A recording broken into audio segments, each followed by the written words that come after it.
Olá, meus irmãos. Eu sou o Everton Ribeiro, sou professor de teologia aqui da Igreja Presbiteriana Zona Sul.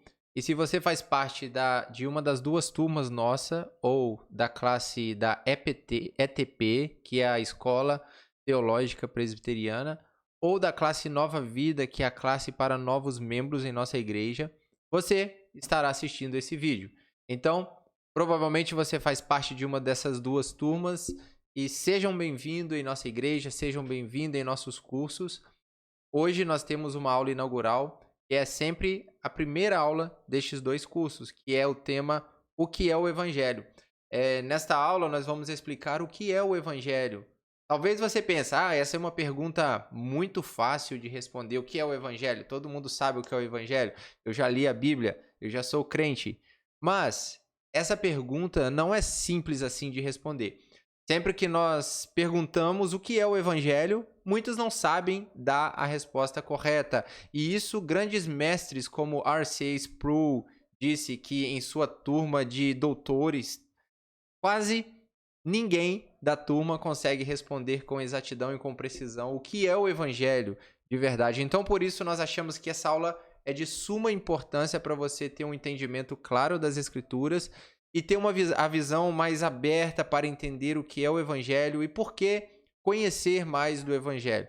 Então, nesta aula, que é a nossa primeira, eu vou estar apresentando para vocês esse tema para que você entenda um pouco mais desta doutrina tão fundamental e desse ponto tão fundamental que nos é útil no dia a dia para ensinar, para pregar. Isso influencia o modo que nós pregamos a palavra de Deus, o modo que nós ensinamos a palavra de Deus, tudo focado no que é o Evangelho. Se nós entendemos o Evangelho, nós vamos pregar um Evangelho verdadeiro.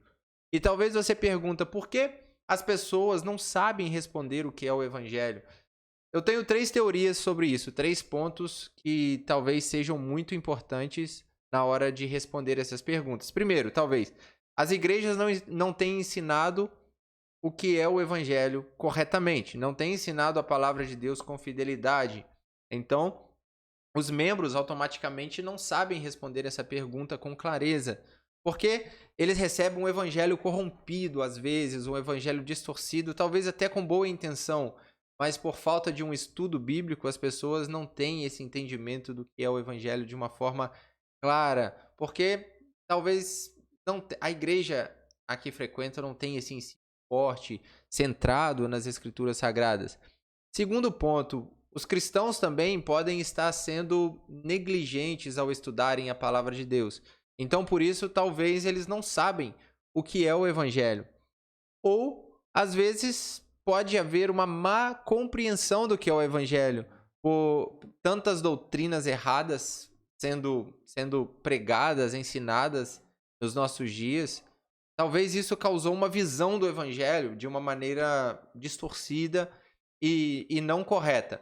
Então, por isso, nós vamos falar agora, começar falando sobre esse tema, o que é o Evangelho, mas para explicar primeiramente o que é o Evangelho, eu vou começar falando e abordando sobre o que não é o Evangelho. Nós precisamos entender primeiramente o que não é o Evangelho, para depois sim entendermos o que é o Evangelho.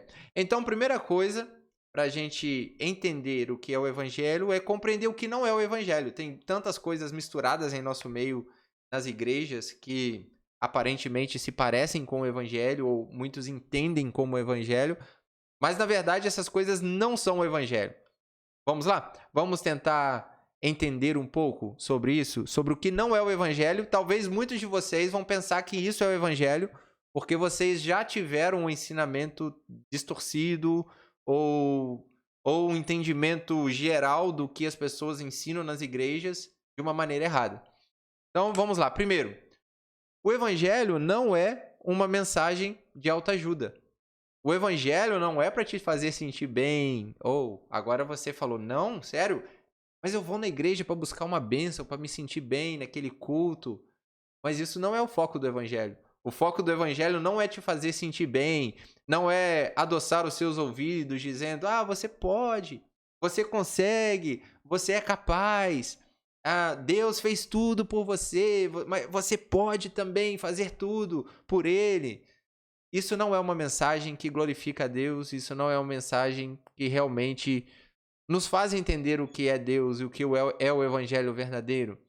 Muitas pessoas chegam na igreja e dizem: hoje eu não gostei do culto, eu não me senti bem, os louvores não me tocaram, a palavra não falou comigo.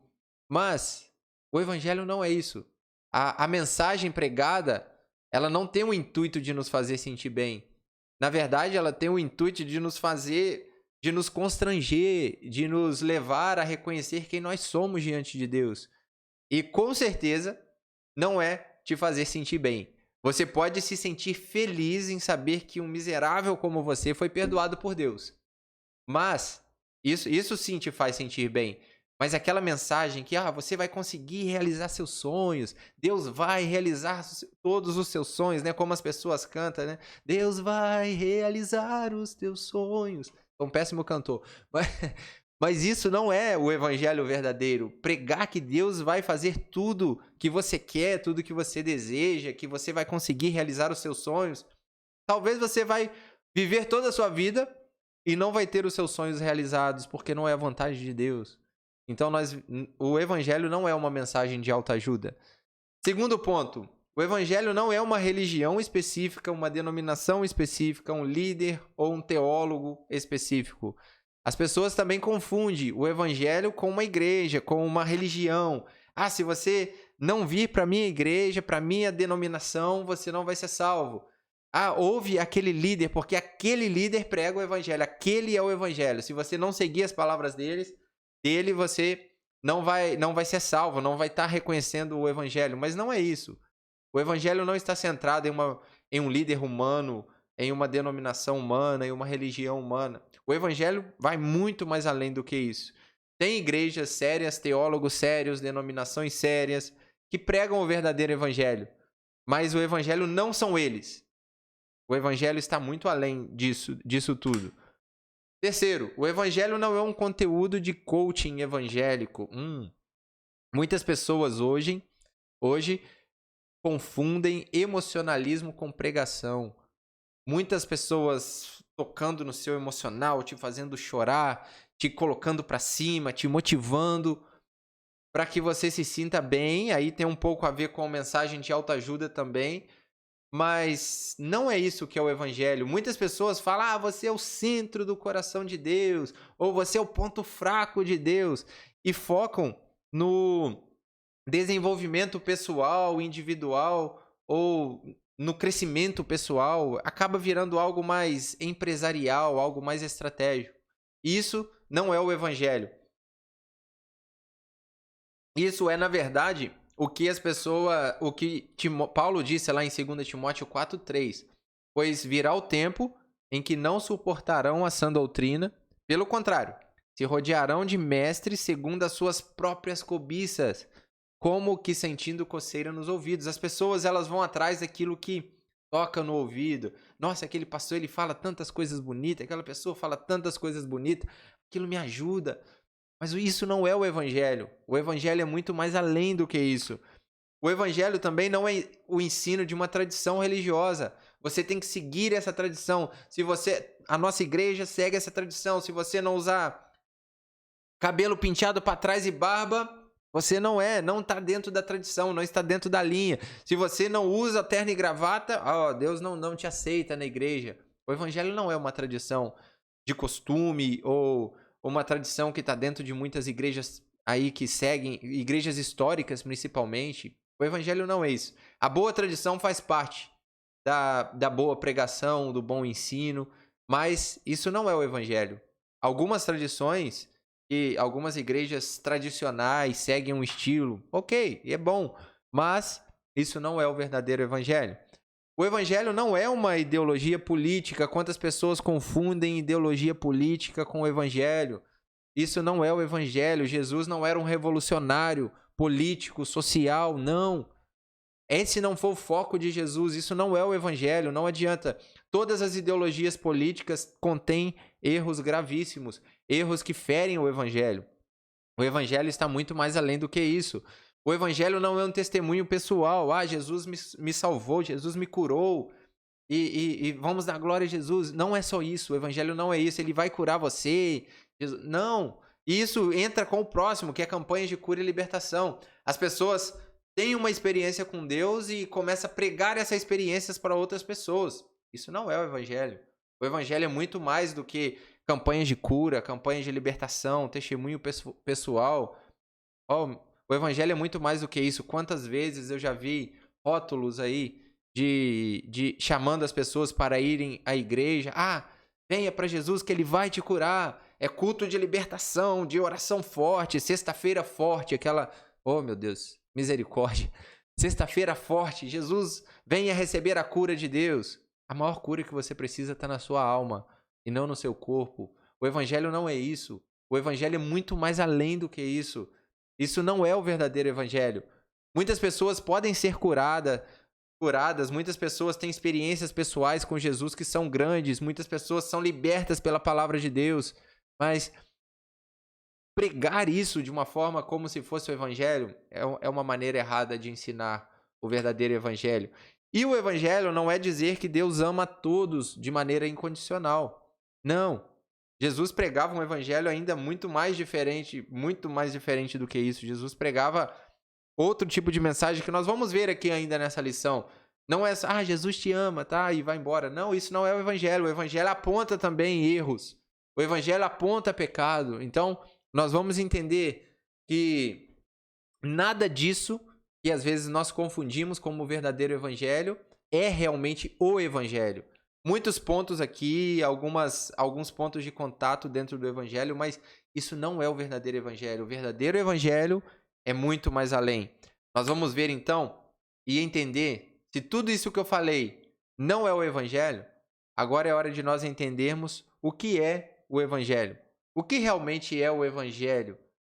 Bom, para entendermos o que é o evangelho, nós precisamos entender que o verdadeiro evangelho se baseia em torno de uma pessoa. O verdadeiro evangelho não é uma mensagem, não é uma ideologia, o evangelho não é campanhas, mas o verdadeiro evangelho se baseia em Jesus. O verdadeiro evangelho é Jesus. Jesus é o evangelho. Jesus é a boa notícia que nós espalhamos para o mundo. Não apenas métodos e formas, autoajuda. Não, Jesus é o evangelho. O verdadeiro evangelho é uma pessoa e não um método ou uma forma. Nós devemos focar em Jesus. Quando nós estudamos sobre o que realmente é o evangelho, nós vamos ver que ele está totalmente focado em Jesus. Do começo ao fim da Bíblia, nós vemos Jesus. Lá em Gênesis, primeiro livro da Bíblia, Gênesis 3,15, Jesus já estava lá, aquele que viria para esmagar a cabeça da serpente. E a serpente lhe feriria o calcanhar, mas ele esmagaria a sua cabeça, ele pisaria em sua cabeça.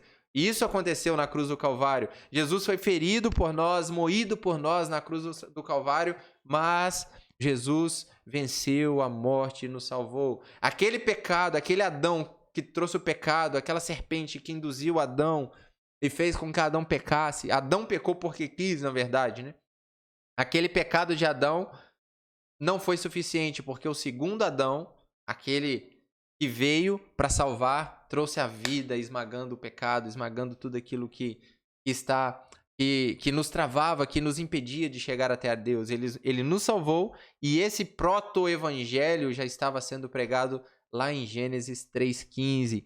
E em todo o Antigo Testamento, você vai ver a pessoa de Jesus no centro. Toda a Bíblia. Aí você fala, mas eu não vejo o nome Jesus no Antigo Testamento. Ele está em vários pontos do Antigo Testamento. Dentro desse curso, nós vamos estudar muitas coisas e você vai ver que se baseia na pessoa de Jesus. E você vai ver que Jesus está em todas as partes da Bíblia. Jesus é o verdadeiro evangelho. E quando nós chegamos lá no Novo Evangelho, lá no Novo Testamento, é o ápice da revelação. Nós entendemos claramente, ora, era sobre isso que Moisés falava, era sobre ele, né? Não sobre isso, mas sobre ele, que Davi falava nos Salmos, que os profetas profetizaram, tudo focado em Jesus. Só que era algo encoberto, que nós não entendíamos corretamente. Mas quando Jesus veio, tudo foi revelado e tudo foi mostrado, e nós podemos entender que Jesus é o verdadeiro evangelho. Ele é o evangelho e qualquer movimento religioso que tira o foco de Jesus é um movimento falso. Se você tira o foco de pregar Jesus para mostrar curas, testemunho pessoais, ideologias políticas, autoajuda, você está manipulando o evangelho e fazendo e colocando ele de uma forma errada. O verdadeiro evangelho, ele se baseia em 3 pontos principais sobre a pessoa de Jesus, sobre Jesus. Nós vamos ver que o evangelho vai tratar da pessoa de Jesus, a obra de Jesus e a mensagem de Jesus. São 3 pontos. Jesus é o centro do plano de redenção eterna. Não existe evangelho sem crer de forma correta nesses 3 pontos: pessoa, obra e mensagem. Se você não entende esses pontos, você tem um sério risco de não compreender realmente o que é o evangelho. Saber quem Jesus é e o que ele fez, o que ele ensinou, é fundamental para a verdadeira fé. O verdadeiro evangelho não está fundamentado em métodos, sistemas, ideologias, líderes ou movimentos religiosos. O verdadeiro evangelho é, na verdade, o próprio Jesus. Você sabia disso? Você já ouviu sobre isso alguma vez? Se você não ouviu, você está ouvindo agora o que é realmente o verdadeiro evangelho. Isso vai estar claro para você durante toda a Bíblia. Quando você fizer uma leitura da Bíblia, você vai ver que Jesus é o foco do evangelho. Desde o Antigo Testamento, prometendo aquele que viria para redimir Israel, para redimir o seu povo, aquele que em todas as nações da terra serão benditas, como Deus disse a Abraão lá no início: em ti todas as nações da terra serão abençoadas. Então, todos serão abençoados e foram abençoados por Jesus. Vamos então para entender um pouco sobre a pessoa de Jesus. Vamos falar sobre pessoa, obra e mensagem. Primeiro, a pessoa de Jesus. Vamos entender quem é Jesus de verdade. Como é a pessoa de Jesus? Nós vamos entender que Jesus é o único ser existente com 2 naturezas diferentes. Jesus tem 2 naturezas. Ele é o foco. Nós vamos ver que Jesus é 100% Deus e Jesus também é 100% homem. São 2 naturezas na mesma pessoa. Existiram várias outras heresias no tempo antigo que mostrava que havia um debate sobre quem é Jesus de verdade, como ele era composto, qual era a sua composição, se ele era Deus, se ele era homem, se ele era um espectro. Várias pessoas falaram sobre Jesus. Existe aqueles gnósticos que falam que Jesus não tinha um corpo físico e lá na cruz morreu com um espectro que morreu e é tudo muita doideira. Existia aqueles que diziam que Jesus tinha um corpo humano, mas uma mente divina, e que o corpo dele era corrupto, mas sua mente não. Outros diziam que Jesus era uma pessoa humana e uma pessoa divina. Eram 2 naturezas, 2 pessoas diferentes em uma só carne. Mas só que nós vamos entender que, como diz o Credo de Calcedônia, dizia que Jesus é 100% homem, 100% Deus. Como sendo Deus, 100% Deus, Jesus é o Filho de Deus. Aquele que foi gerado pelo Pai. A sua divindade está ali. Ele não perdeu a sua divindade. E como homem, Jesus é o Filho do homem, aquele que nasceu do homem, nasceu de mulher. Nós vamos ver referências sobre o Filho de Deus e sobre o Filho do homem em todas as partes da Bíblia. Jesus era Deus, ele era homem, mas ele ainda era 100% Deus. Muitos pensam que Jesus era humano, ele abriu mão, se esvaziou, não é? Ele esvaziou de si, então ele não era Deus. Não! Na verdade, ele se esvaziou se tornando homem, ele se esvaziou, ele abriu mão de seus atributos, de usar seus atributos. Se ele quisesse, ele mesmo disse: eu posso invocar uma legião de anjos aqui. Jesus, em nenhum momento, ele perdeu a divindade, como nós vamos ver. Por exemplo, Natanael estava lá debaixo da figueira, não sei o que ele fazia, e quando Jesus depois encontra com Natanael, ele fala com Natanael: eu te vi debaixo da figueira. Então, Jesus estava distante de Natanael naquele momento, e ele viu Natanael, e Natanael caiu prostrado, falando: "Oh, Senhor meu, tu és realmente o verdadeiro Messias." Então, Natanael reconheceu a divindade de Jesus naquele momento, porque aconteceu algo que só ele sabia, e aquilo trouxe para ele um entendimento claro: "Oh, esse é o Deus verdadeiro, porque somente Deus poderia fazer isso que Jesus fez comigo." Então, a natureza de Jesus era divina. Vamos falar sobre ela. Jesus como Deus. O que a Bíblia diz? Bom, a Bíblia vai dizer que Jesus era o Verbo de Deus, o Verbo que era Deus. No princípio era o Verbo, e o Verbo estava com Deus, e o Verbo era Deus. Então, o Verbo era Deus. Essa palavra que era Jesus, nós vamos ver que ele se fez carne e habitou entre nós. Está lá no livro de João. Então, o Verbo que criou tudo e que era Deus também habitou em nosso meio. Então, ele saiu do céu, o Criador, o Deus poderoso, Jesus, o Verbo, a palavra de Deus, e habitou entre nós como carne.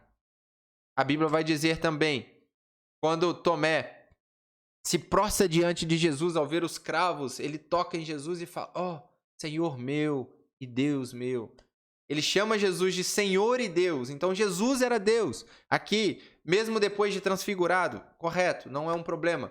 Mas Jesus era Deus. A Bíblia trata Jesus como Deus, como sendo divino.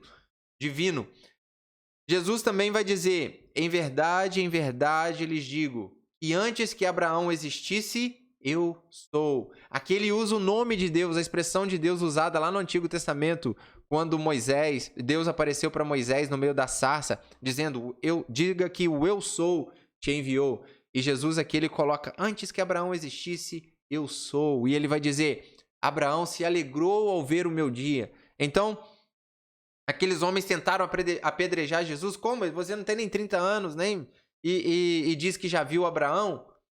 Então, Jesus, ele é eterno. Ele é o Deus eterno. Ele é o Senhor e Deus. Ele é o Verbo que era Deus. E ele é o Deus eterno também. Antes que Abraão existisse, eu sou. Abraão viveu muitos e muitos anos antes de Jesus nascer. E Abraão viu Jesus. Por quê? Jesus é eterno. Jesus é o Deus eterno e poderoso. Em Romanos 9:5 também, Paulo vai dizer: deles são os patriarcas, e também deles descende o Cristo, segundo a carne, o qual é sobre todos, Deus bendito para sempre. Amém. Jesus era Deus. Jesus também é o grande Deus e Salvador. E diz: aguardando a bendita esperança e a manifestação da glória do nosso grande Deus e Salvador, Jesus Cristo. A Bíblia trata Jesus como Deus. Ele é Deus. Ele nunca deixou de ser Deus. Aí vem os testemunhos de Jeová falando: ele é um Deus menor, um Deus pequeno. Não, ele é o Deus, o grande Deus. Ele é o nosso Deus. O Deus que se esvaziou, diz a Bíblia, mesmo existindo na forma de Deus, não considerou o ser igual a Deus algo que deveria ser retido a qualquer custo. Pelo contrário, ele se esvaziou, assumindo a forma de servo, tornando-se semelhante aos seres humanos. Então, Jesus nunca deixou de ser Deus. Se a sua teologia não trata Jesus como Deus, você está em uma falsa doutrina. Porque a Bíblia trata Jesus como Deus. Jesus é Deus. Não tem como você tirar a divindade de Jesus da Bíblia. Jesus sempre foi Deus e continuou sendo Deus na carne, como ser humano. Alguns exemplos. Nós vamos ver Jesus andando sobre as águas. Que ser humano anda sobre as águas? Jesus andou, ele tinha poder. Ele era poderoso. Quando alguns homens no Antigo Testamento, os profetas pregaram, eles diziam: assim diz o Senhor. Jesus virava e falava: eis que eu te digo. Então, Jesus ele tinha essa palavra de autoridade, porque ele era Deus, ele tinha poder para perdoar pecados. Não, eu te perdoo, eu perdoo os seus pecados. Porque ele era Deus, os próprios judeus sabiam disso. Jesus nunca deixou de ser Deus. E isso fica claro no Monte da Transfiguração, quando Jesus se glorifica e se transforma para aqueles discípulos que o viram e ficaram assustados ali com aquela cena. Então, Jesus nunca deixou de ser Deus. Não tratar Jesus como Deus é um erro teológico gravíssimo. Gravíssimo. Então, vamos entender, diante disso tudo, o porquê de Jesus, porque Jesus tinha que ser Deus. Por quê Jesus tinha que ser Deus? Você já fez essa pergunta? Deus poderia simplesmente ter criado um ser humano que ia salvar a humanidade. Deus, em sua onisciência, onipotência, poderia, será? Mas vamos entender melhor. Por que Jesus tinha que ser Deus? Primeiro, só alguém que fosse Deus infinito suportaria a pena de todos os pecados daqueles que crescem nele. Nenhum ser humano era capaz de suportar o pecado daquela forma, porque os pecados que assolavam a humanidade eram infinitos, era algo muito grandioso, e somente um Deus poderoso poderia suportar aquilo, sem sofrer consequências. E o pecado de Jesus foi tão grave, o pecado de Jesus, misericórdia, o nosso pecado foi tão grave que Jesus, ao morrer na cruz, ele ficou com marcas eternas. Quando ele chega para Tomé e para os discípulos, ele mostra os cravos em suas mãos, e mostrando que mesmo em um corpo glorificado, a marca dos cravos ainda estava lá. Então, Jesus é aquele que nos salvou, que morreu por nós, e somente um Deus poderia suportar tudo isso. É porque a salvação vem do Senhor, como diz lá em Jonas 2:9, e toda a mensagem das Escrituras mostra que nenhum ser humano seria capaz de salvar a humanidade. Não existe um homem neste mundo capaz de salvar a humanidade. Eu não consigo me salvar. Se o ser humano quisesse chegar do nada, agora eu vou me salvar, eu vou buscar a Deus, eu vou servir a Deus, impossível. Somente Jesus e Deus, somente Deus consegue salvar o ser humano. A salvação veio de cima para baixo. Não fomos nós que chegamos até a Deus e fomos salvos, não. Foi Deus que apareceu e se manifestou para nós. Toda a revelação da Bíblia vem de Deus. Deus cedeu a Bíblia para a gente. Deus apareceu para a gente. Deus se mostrou para a gente. Ele se revelou. Nós só conhecemos Deus porque Ele se mostrou. Nós só somos salvos porque Ele nos salvou. Ele decidiu. Senão, por justiça, estaríamos todos condenados à eternidade no inferno, sofrendo a condenação. Mas Deus escolheu nos salvar. Outro ponto, somente alguém que fosse plenamente Deus poderia ser um mediador entre Deus e os homens. Não existe outro mediador. Ninguém consegue fazer essa mediação entre Deus e os homens. Somente alguém que fosse Deus. Jesus era Deus, ele veio do céu para poder fazer essa ligação entre céu e terra. Somente Deus pode fazer essa mediação perfeita. A mediação que os sacerdotes faziam, que o profeta fazia, e que todos os outros faziam, era algo temporário, não era algo definitivo, como Jesus faz hoje conosco. Quando nós cremos nele, nós temos a salvação plena, porque ele nos salvou plenamente. Jesus como homem. Vamos lá. Por que Jesus tinha que ser homem? Nós vamos falar primeiro o que nós sabemos da natureza de Jesus humana. Quando Jesus se tornou homem, não necessariamente aconteceu uma mudança em sua natureza. Sua deidade, sua divindade não foi convertida na nossa humanidade. Em vez disso, ele assumiu a natureza humana. Ele escolheu se tornar humano. Era Deus habitando na carne. Era Deus entre nós. Como diz os textos, quando Deus habita entre nós, diz que ele tabernaculou entre nós. A palavra ali é a mesma que o tabernáculo, quando Deus está no meio do seu povo. E quando Jesus vem num corpo humano, era Deus habitando entre nós. Deus habitando no mundo, a divindade presente na carne. Então vamos lá, vamos entender o que nós sabemos sobre a divindade de Jesus. Primeiro, Jesus é Deus. Ao se tornar humano, não deixou de ser Deus. Isso é fato. Ele virou homem, mas continuou sendo Deus. O Credo de Calcedônia vai dizer: um só e mesmo Cristo, Filho, Senhor unigênito, a ser reconhecido em duas naturezas inconfundivelmente, imutavelmente, indivisivelmente e inseparavelmente. Então, a natureza de Jesus não poderia ser confundida, não poderia ser mudada, não poderia ser dividida e nem separada, porque Jesus habitou plenamente nas duas formas. Jesus ia ao banheiro, como qualquer ser humano. Jesus tinha que comer, como qualquer ser humano. Jesus sofria dano, como qualquer ser humano, tanto que ele foi morto. Mas Jesus, nisso tudo, continuou sendo Deus e tendo o seu poder divino. Ele podia curar. Ele sabia o que se passava no coração das pessoas. Jesus tinha ainda a sua parte divina.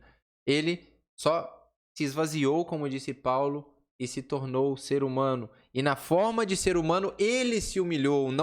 Jesus não foi humilhado por Satanás na cruz. Jesus não foi humilhado por nós, por aqueles homens que esbofeteavam, rasgavam suas vestes. Não.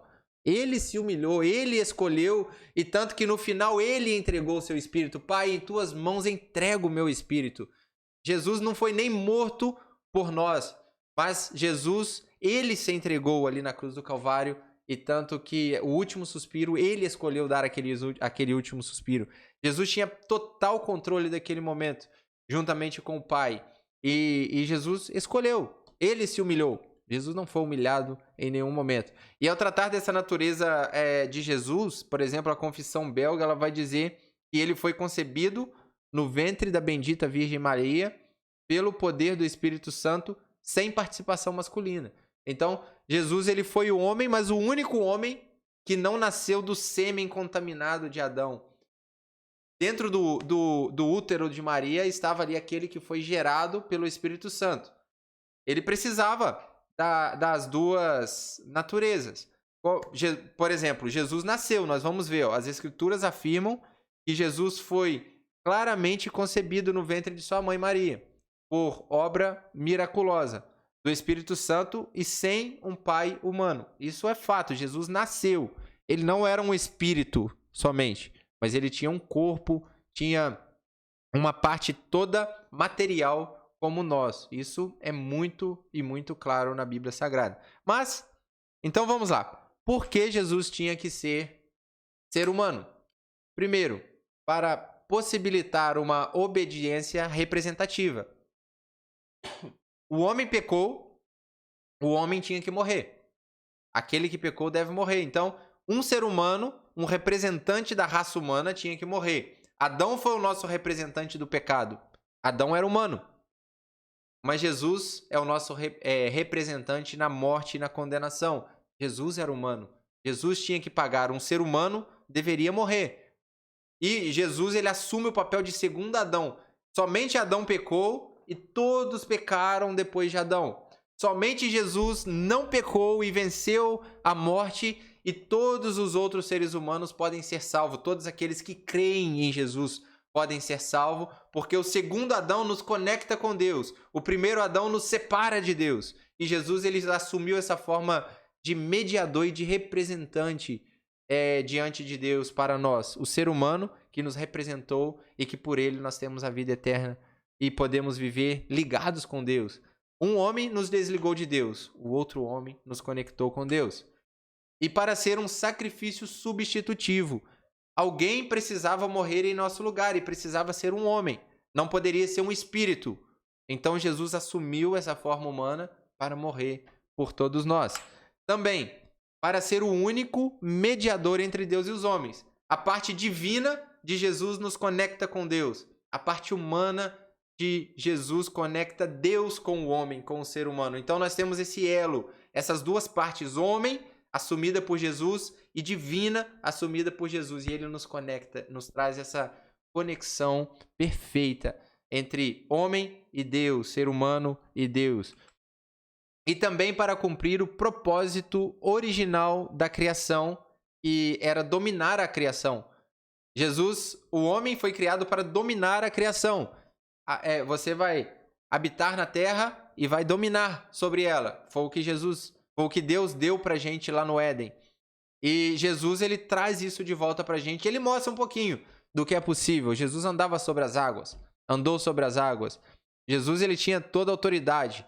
Então, Jesus dominou a natureza, ele acalmou o mar e a tempestade. Jesus, ele dominava a criação, realmente. Ele mostrou o que é ser o verdadeiro homem sem pecado que nós deveríamos ser. Jesus é o modelo de homem que nós vamos ser um dia, de ser humano que nós vamos ser um dia. Aquele que domina. Outro exemplo é para ser nosso exemplo e padrão de vida. Jesus tinha que ser homem para nós termos um modelo. Adão, pecador. Jesus não pecou. Então, o homem que nós temos que imitar é Jesus, é o nosso modelo. Como eu devo ser? Eu devo seguir os passos do Mestre, daquele que foi perfeito em tudo. Para ser também o padrão de nosso corpo redimido. Jesus, ele tem um corpo redimido e nós um dia vamos ter um corpo redimido assim como Jesus tem. É interessante que Jesus, mesmo com um corpo físico, Jesus ele chegou naquele cenáculo onde aqueles homens estavam reunidos, com as portas fechadas, ele apareceu lá dentro. Ele tem um corpo redimido e perfeito. Ele é o nosso modelo. Jesus come, nós vamos comer. Então, tem várias coisas. Se nós formos parar para falar de tudo isso, nós vamos ficar horas nessa aula, né? E por último, para compadecer-se como sumo sacerdote. Jesus é o nosso sumo sacerdote também. Aquele que nos liga com Deus. O sacerdote, ele é aquele que fazia o sacrifício do animal para perdoar os nossos pecados. Jesus é o próprio sumo sacerdote que traz essa expiação do pecado para nós, ok? Então, vamos lá. Outro ponto para a gente terminar também. Temos mais 2 pontos. A obra de Jesus. Vamos falar bem rapidamente sobre a obra de Jesus. Jesus, a sua obra, a sua missão, o que Jesus veio fazer aqui? Jesus era o Messias, o ungido de Deus, aquele que viria para redimir Israel e redimir o povo de Deus. E como Messias prometido do Antigo Testamento, ou o Cristo no Novo Testamento, que é o ungido, aquele que liberta e traz a salvação para o seu povo, todos os pactos, os processos pactuais de Deus convergem em torno de Jesus. Todo o plano da salvação estava centrado em Jesus. Então, Jesus, o Messias, ele fez o papel de o grande profeta prometido no Antigo Testamento, lá em Deuteronômio 18:15. Também ele era a palavra em João 1:1 e aquele que pregaria, que é o grande profeta que também pregaria nos últimos dias, como Hebreus confirmou isso, que Jesus realmente fez isso no Novo Testamento. Quando veio para a terra, Jesus foi o profeta. E todas as profecias antigas, desde aquela que dizia que ele esmagaria a cabeça da serpente, se cumpriram em Jesus. Por isso, ele é o grande profeta prometido lá em Deuteronômio, que diz assim: o Senhor, seu Deus, fará com que do meio de vocês, do meio dos seus irmãos, se levante um profeta semelhante a mim, ou a ele vocês devem ouvir. Jesus é o grande profeta, maior do que Moisés ainda. Jesus é o principal profeta de Deus. Ele é aquela voz do povo de Deus, aquela voz de Deus, a voz que deve ser ouvida por todos nós. João 1 vai dizer que no princípio era o Verbo estava com Deus e o Verbo era Deus. Jesus é o grande profeta, essa palavra de Deus, essa palavra que pregou nos últimos dias para nós, e a palavra que era o próprio Deus encarnado. O autor de Hebreus vai dizer o seguinte: antigamente, Deus falou muitas vezes e de muitas maneiras aos pais pelos profetas, mas nestes últimos dias nos falou pelo Filho, a quem constituiu o herdeiro de todas as coisas e pelo qual também fez o universo. Então, nos últimos dias, quando é os últimos dias? É a partir da vinda de Jesus, é os últimos dias. Jesus falou pelo Filho nos últimos dias. No passado eram os profetas, mas agora é o grande profeta, o Filho de Deus, que falou conosco e trouxe a mensagem da salvação para as nossas vidas. Jesus também é o grande sumo sacerdote. O grande sumo sacerdote é aquele que mediava entre Deus e os homens. Ele não é somente o grande sumo sacerdote, mas Jesus também é a oferta perfeita. Isso é muito interessante. Ele é o grande profeta, mas também não é só o profeta. Ele é a própria palavra, como nós vimos, né? O verbo que se fez carne. Jesus é o grande sumo sacerdote, mas é também a oferta perfeita. Vamos ver alguns textos aqui. Hebreus 4:14, 1 Timóteo 2:5 diz assim: Tendo, pois, Jesus, o Filho de Deus, como grande sumo sacerdote, que adentrou os céus, conservemos firmes a nossa confissão. Então, o sumo sacerdote era aquele que fazia a oferta, a expiação pelo povo. Jesus é o grande sumo sacerdote que, uma vez por todas, fez uma única oferta e um único sacrifício por nós. O sumo sacerdote todo ano precisava ir lá no Santo dos Santos e fazer um sacrifício. Jesus fez apenas um por nós, e definitivo. E também porque há um só Deus e um só mediador entre Deus e a humanidade, Cristo Jesus, homem. Jesus é o mediador, o sumo sacerdote que nos faz essa conexão, mas também ele é a oferta perfeita pelos pecados. E também Jesus é o grande rei.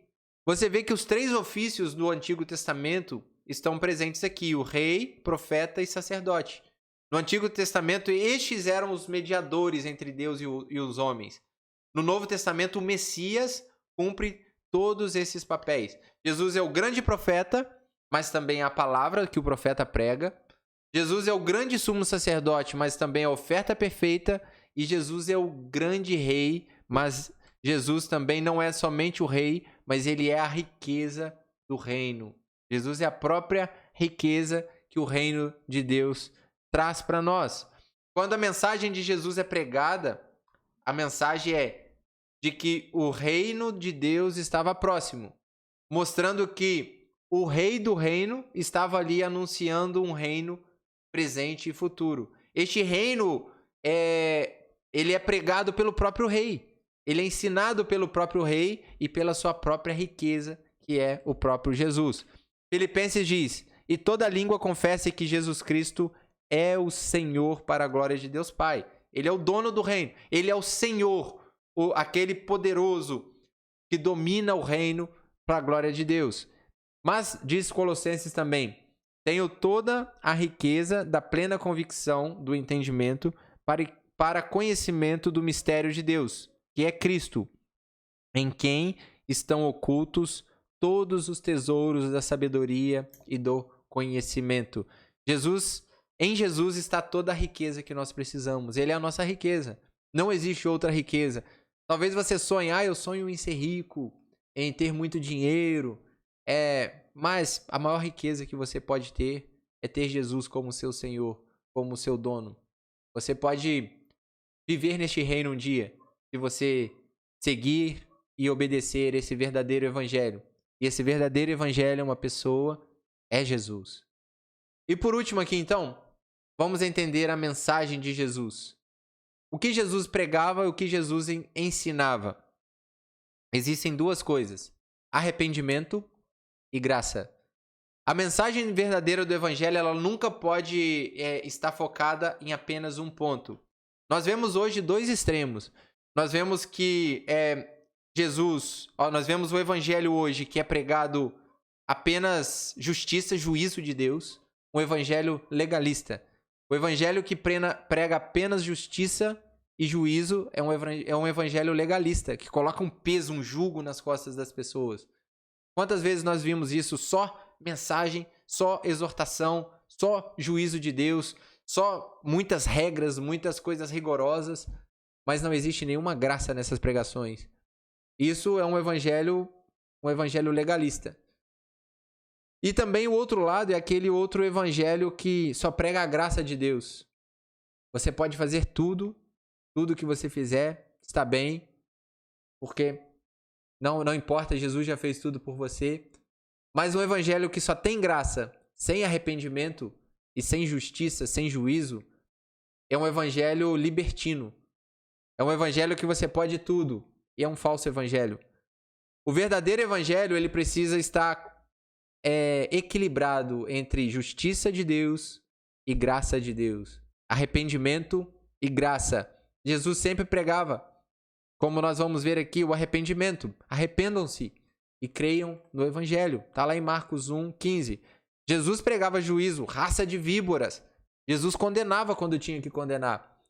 E este evangelho, como arrependimento, ele nos exige santidade e obediência. Se você não viver uma vida santa e em obediência a Deus, você não vive o verdadeiro evangelho. Não existe essa de viver uma vida toda errada. Venha para Jesus, continue do jeito que você está, que Jesus te ama. Não, não existe isso. O verdadeiro evangelho, ele prega arrependimento. Sem santificação, ninguém verá o Senhor, diz a Bíblia. Então, é preciso santidade, é preciso obediência.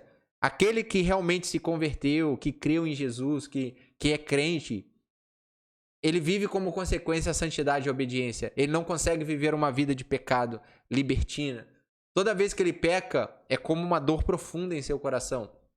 Então, isso é o verdadeiro evangelho. E o verdadeiro evangelho também é graça. É sim, é amor. Porque a lei foi dada por Moisés, por meio de Moisés, mas a graça e a verdade vieram por meio de Jesus Cristo. Jesus, ele é um evangelho da graça. Somente a lei não podia salvar. Aquele peso, vamos cumprir isso, eu tenho que fazer isso. Não, Jesus já fez tudo por você. Você tem que se arrepender, crer nele, viver. Jesus te ama. Mas, quando você crê nesse evangelho, você entende que você é um pecador, que você é um miserável, que você não consegue sozinho, e você vai viver uma vida de santidade e obediência a Deus. Uma coisa traz a outra em consequência. Então, do evangelho de graça, ele nos exige a fé em Deus. Creia em Jesus e será salvo. O que eu preciso fazer nada não é pelas obras. Eu posso dar todos os meus dinheiros aos pobres, todo o meu dinheiro aos pobres e não ser salvo. Não, as obras não me trazem a salvação. Eu tenho que fazer isso para Deus, eu tenho que fazer isso. Não, você não tem. Você tem que crer nele. Crer que você é um miserável, crer que você é um pecador, que sem ele você não pode nada. E se render, se dobre aos pés de Jesus. E isso, essa verdadeira regeneração no seu coração, que é causada pelo Espírito, vai manifestar frutos de arrependimento em sua vida. E esses frutos são as obras. Então, o Evangelho, quem tem verdadeiramente o Espírito Santo, ele tem a fé em Jesus, mas não somente a fé, ele tem a santidade, a obediência, o arrependimento. E quando nós pregamos, não adianta nós pregarmos só o amor de Deus. Vem para Jesus. Aí as pessoas hoje pregam aquele Deus. Vem para Jesus, por favor. Ele está implorando por você. Venha. Não. Deus não precisa de você. Deus não precisa de ninguém. Você que precisa. Nós temos que mostrar para as pessoas que elas precisam se arrepender de seus pecados. Existe um Deus gracioso que está de braços abertos para receber ela. Mas para isso é preciso um arrependimento sincero. Não é somente usar Deus como um meio para conseguir as coisas que você quer, não. Não. A salvação não é assim.